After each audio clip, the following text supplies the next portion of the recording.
Мислиш ли, че имаш големи мигли? Не. Нормално. А искаш ли да имаш големи мигли? Не ми е мечта, но защо да не? Ако не трябва да хода по някакви процедури или нещо, кой знае какво, да си губя времето, що да не? Виж тук какво са ни изпратили от Ланком. Я да видим. Виж, най-новата им спирала. Пише да си отлъжа, че са за удължаване на миглите, какъвто аз нямам. Дай да видим какво е това чудо. Отварям.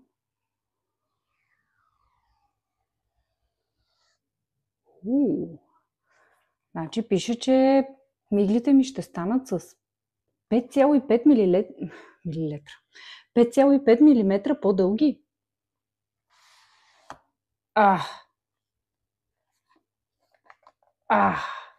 Вау! Опаковката е много добра. Сега ще я извада и ще я дам.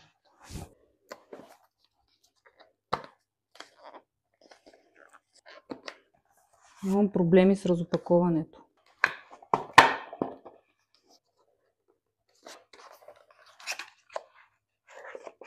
Ето тя, пробвай я.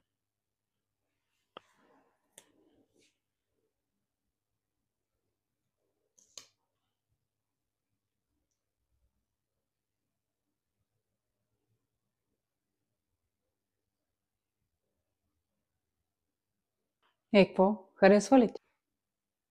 Да ти кажа, не е лошо.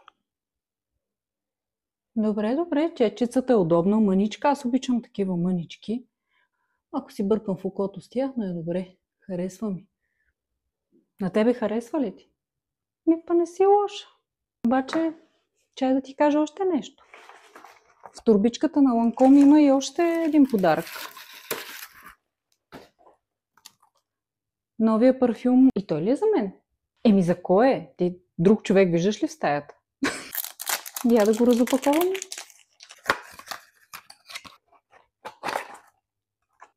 Това е новата версия. Флакона е същия. Тъничък, много сладък, но малко по-тъмен. Много е сладък. Да ти кажа, повече ми харесва от предните. Много добър. Ще си го нося. Носи си го, за какво ти го пращат хората.